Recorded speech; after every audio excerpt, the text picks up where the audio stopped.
Hola chicos, ¿cómo están? En este momento les haré una breve presentación de los temas que abordaremos en esta primera sesión de clase, ¿ok?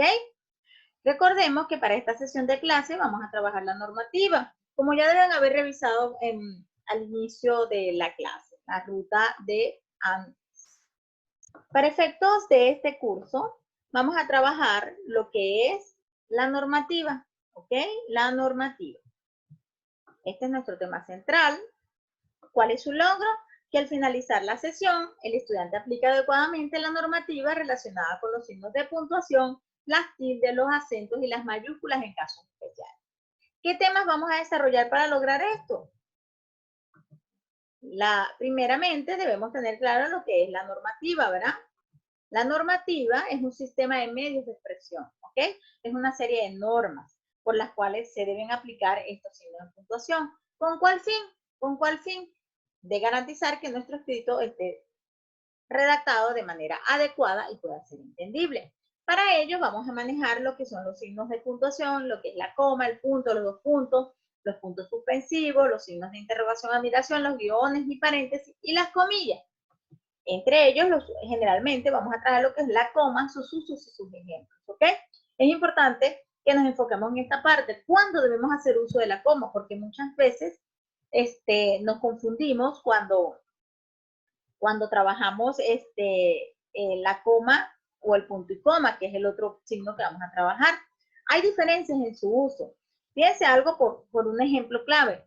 En la coma la usamos generalmente para separar elementos que tienen carácter incidental, que se forman series, para separar un sujeto cuando la oración es un sujeto un poco largo, cuando queremos aclarar el uso de términos, entre otros. En cambio, el punto y coma lo usamos para separar oraciones en cuyo sentido hay proximidad, por excepción frases largas, semejantes. También usamos el punto y coma para omitir un conector, por ejemplo, periodos relacionados por una preposición con por ejemplo, al contrario, vivo muy cerca, este es mi distrito. O sea, podemos usar el punto y coma para omitir un conector o una preposición. También vamos a trabajar el punto. Recordemos que el punto, su función principal, es la de dar por culminada, sea una oración, un párrafo o un texto como tal. Cada punto tiene un uso muy particular. Por ejemplo, el seguido se emplea para el final de la oración, la parte la de un párrafo y el final la del texto. Los puntos suspensivos, recuerden que no los usamos por gusto, los usamos como para sustituir un etcétera, los usamos para crear suspenso, los usamos para indicar que hay una interrupción entre lo que se dice, por ejemplo, si lo repito mucho, pero en el caso de crear por ejemplo, suspenso, no me decidí a estrechar la mano de un asesino, la mano de un asesino. También vamos a trabajar los signos de interrogación y admiración, recordando que sus usos se colocan al inicio y al final de los enunciados. Por ejemplo, ¿desde cuándo la conoces? Pregúntale a Pedro.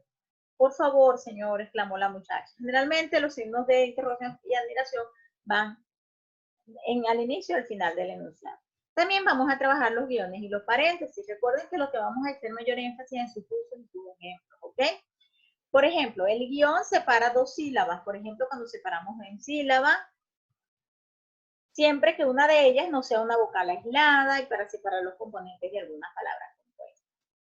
Aprobó el examen teórico práctico. También en este caso, cuando son palabras compuestas, la mancha. La rayo guión mayor se pone adelante de lo que se dice. Por ejemplo, Mónica se ha ido, contestó Pilar, como para ir separando enunciados, ¿ok? Y el paréntesis lo usamos para encerrar palabras o frases para aclarar algo. Por ejemplo, se pasaban el día sentados bajo el pino del jardín. Entre paréntesis, hacía mucho calor en aquel lugar. Es para explicar cómo se daba la situación comunicativa. Las comillas, generalmente, también vamos a trabajarlas. Sus usos se emplean para encerrar citas sexuales, situaciones de lo que alguien haya dicho, para destacar una palabra reproducida o de manera irónica. ¿Okay? Y es muy importante que tengan muy claro el uso de la comilla porque es diverso. También vamos a trabajar la acentuación. Recordemos que la acentuación de las palabras tienen ciertas particularidades dependiendo dónde termina donde cae la mayor fuerza de voz.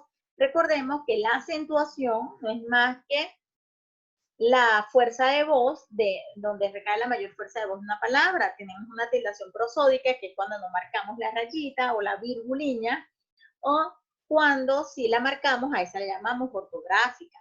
Para ello tenemos que tener en cuenta que hay palabras cuya mayor fuerza de voz termina en la última sílaba. Estas palabras las llamamos agudas, ¿verdad?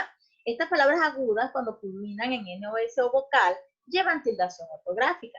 Y cuando terminan en su mayor fuerza de voz, sigue siendo la última, pero termina en consonantes distintas a NS, entonces solo lleva acentuación prosódica, o sea, no se marca. Por ejemplo, sabor, no se marca. Aquí está la mayor fuerza, pero no lleva la rayita. En el caso de las graves, cuando terminan en consonantes distintas de N o S, si lleva tilde o vocal. En este caso, ladrillo es una palabra grave porque su última, penúltima y antepenúltima. Las graves llevan el acento en la penúltima sílaba. Como termina en vocal, su acentuación es prosódica, ya que la regla lo dice, si termina en consonantes N, S o vocal, su acentuación será prosódica. Si terminara en una consonante distinta a NS o no fuese vocal, sí llevaría tilde ortográfica. Las esdrújulas todas, que son las penúltimas o antepenúltimas, antepenúltima y sobre antepenúltima, estas sí llevan siempre tildación ortográfica, que es esta raíz. Además de la tildación de las que les acabo de hablar, hay ciertas particularidades. Tenemos la diacrítica, que es la que vamos a usar empleándola en una palabra, sea para destacar un significado distinto. Por ejemplo, yo uso la palabra público. Público, cuando lleva la mayor fuerza de voz en la antepenúltima sílaba, hace referencia a persona. Cuando la lleva en el medio, en la segunda sílaba, en blin, hace referencia a que yo estoy publicando un artículo. Y cuando lo coloco como aguda, en la tercera sílaba, en la última sílaba, con, hago referencia a que ya yo hice esa publicación. Entonces, cambia su significado. La acentuación diacrítica es aquella que se coloca algunas palabras y que de una u otra manera ellas alteran su significado original. La acentuación enfática es aquella que utilizamos más que todo, tiene una sola regla. Su enunciado es así: las 7 palabras que, cual, quién, cómo, cuándo, cuánto y dónde se tildan cuando sean enfáticas, o sea, cuando sean interrogativas. Pero exclamativas y dubitativas y ponderativas. Caso contrario, no se tildan. Ejemplo, qué barbaridad. Pero cuando llevan cuando cumplen esta función, sí deben llevar tildación ortográfica. La acentuación robúrica sirve para señalar el hiato, pues toda vocal cerrada tónica junto a una vocal abierta se tilda, sin excepción, aunque exista H, ¿ok? Por ejemplo, magis.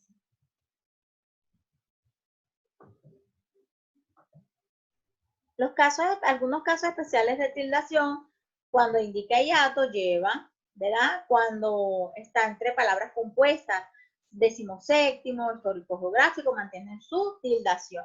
Es importante que repasen esta parte para que reconozcan este tipo particulares de tildación. Las mayúsculas, generalmente usamos mayúsculas para escribir nombres propios de personas, cuando hacemos alguna referencia bibliográfica y queremos escribir las normas APA, allí lo hacemos. Se usa mayúscula en la cubierta de una portada, solo la primera palabra de los títulos, obras artísticas, cada letra inicial de los nombres de revistas, en algunas siglas debe estar con mayúscula. También se utiliza en las abreviaturas, en las enumeraciones romanas, entre otros usos de la mayúscula. Es importante que revisen muy bien en las PPT para que no afecte su uso y no vaya a dañar la calidad de su escrito. Las tareas que tenemos previstas para este tipo de actividad, tengo una tarea colaborativa que tiene que ver en las que van a realizar actividades de 4 participantes, en las cuales van a redactar un sistema de su trabajo de investigación. Este no debe exceder las 15 o 20 líneas y deben aplicar correctamente estas reglas. También van a tener una tarea individual en la cual van a redactar una anécdota académica. Esto tampoco debe excederse las 20 líneas y deben aplicar correctamente la normativa. Espero les haya servido esta explicación y bueno, podemos reforzarlas a través de las PPT y del material de la teoría 2, ¿ok?